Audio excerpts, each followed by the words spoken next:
Good afternoon. Today is Sunday, the 14th of September, 2025, Anno Domini, and the time now is 12:28 p.m. in the afternoon. My name is Honest John, the son of John L. Sullivan, or Roughneck, or Egan, or the Rugged Miller, or Roxbury, or Marsh, or Kid Blackie the Nonpareil, and I am a boxer, prize fighter, pugilist. This is a message. This is the message for Iron Mike. Mike, listen, mate. I'm Honest John, the son of John O'Sullivan, and I've been training about the same length of time you was training. I'm training longer now because I think now, and forgive me if I'm wrong, but you're no longer the champion of the world. You are the former heavyweight champ. You're the former undisputed heavyweight champion of the world. Correct me if I'm wrong. If I'm wrong, I apologize. But you're the former, not the champion anymore. No, I'm still training. I went training yesterday, last night. And I'm telling you, Mike, I am Mike. Telling you. You know what it's like on the road. Not on the pavement, call it road work. When I was out there, the five kg dumbbell, each hand, all of that. You know what I mean? Mike, listen, iron, Mike.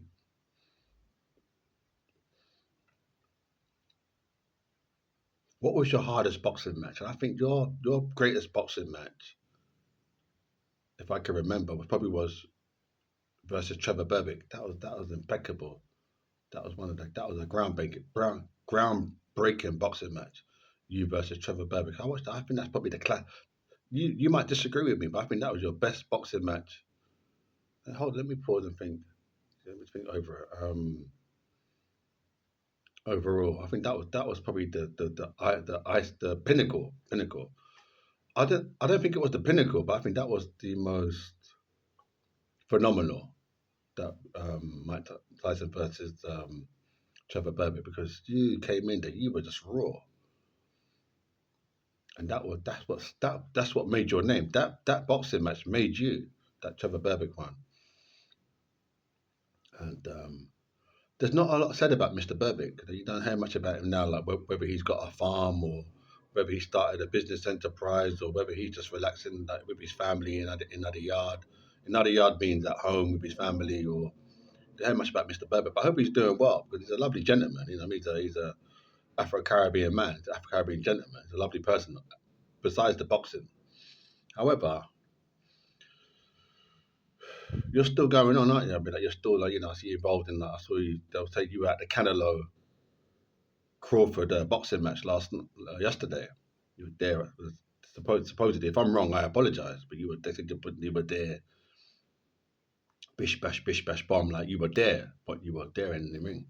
Like, still, but I thought, like, at your age, Mike, no disrespect, but I thought, like, with your millions and billions and billions and your business enterprise and all, like, all of that, all, I thought, like, you just relaxing. Like John L. Sullivan. Do you know John L? John L. Sullivan. When he got to 59, I'd say 58, he took it easy. John L.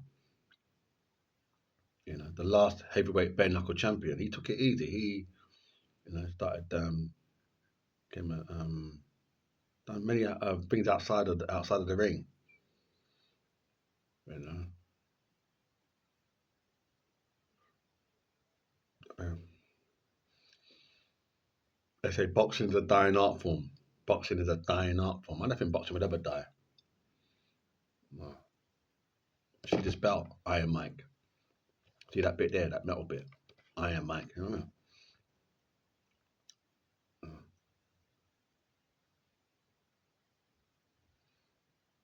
Uh, have you heard of Hinduism? Hindu.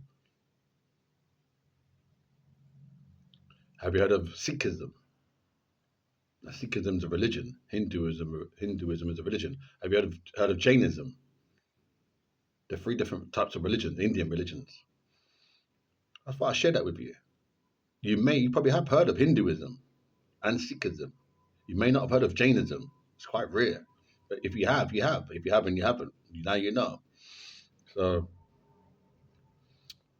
I must have trained down Park Lane, West London. He came down there. He was in a hotel, remember? Dorchester.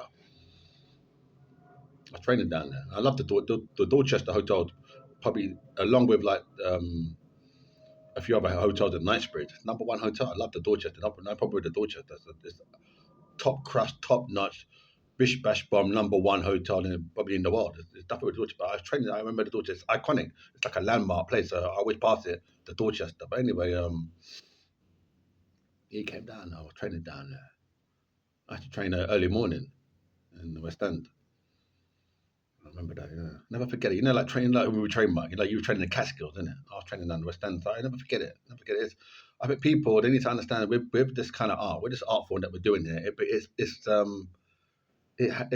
I'm trying to describe it to people. It's all engrossing. You know, sometimes when you read something, when you read a book or you're reading something online, and you're thinking about your dinner, or you want to go to the shop and buy biscuits, or should I buy, Coca-Cola Zero, or should I buy a can of Diet Coke? You're thinking, but with boxing, when you're training, you're all engrossed. You're there.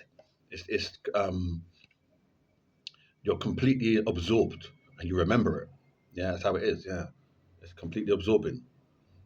You're there. You're focused. Everything's there. You know what I mean? Do you understand that? It's not like you're thinking, oh, you're training. Oh, no.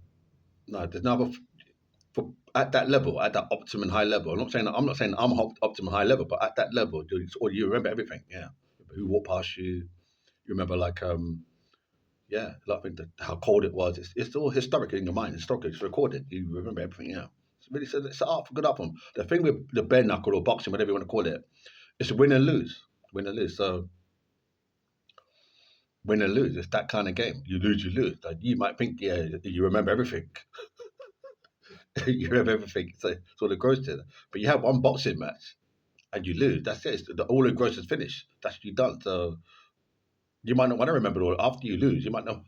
You might not want to remember all engrossing. You might say, I want to forget that. Get that stuff. Get out of my mind. But anyway, I'm keeping it real. Because reality is the best way. When you like yourself and put yourself in cloud cuckoo land, that don't work. Well, it might work for some people, but reality is the best one. Anyway, so anyway, I am Mike. I am Mike. I am Mike, the baddest man on the planet. Huh? Well, you was the baddest man on the planet when you were champion. That's what they called you. I think they called Muhammad Ali that as well. One of the baddest man on the planet. Something like that. Yeah, about that. They called him the baddest man on the planet. They called you the baddest man on the planet. No. I was training them there. All through your highlights and your growth. I was training, yeah. You might think I'm a little fuckery, like, oh, it's irrelevant to you. But I was training. I started training when I was 12 years old. I'm 55 now, mate. Yeah, I was training West London. Yeah. The highs of low of life. You know, like you've had your highs and lows. I've had my highs and lows. The same way. Yeah, it's highs and lows. I'm kind of like, I think that the last 6 months to a year, say the last 6 months to 9 months, I'm kind of flowering now, kind of getting more into who Honest John, the son of John Sullivan, really is. It's taken that long. Imagine that long. All that training, the autumn, spring, summer, winter, autumn, spring. I mean, all of that, month after month, year after year, the last 6 months to 9 months. It's incredible. It's phenomenal. Think of it that way. If you're training 2 hours, you then press ups and this and that and this and that and that, and next day, watching it's staggering. But that's the life. I'm not complaining. I'm not complaining. I'm not a bitch.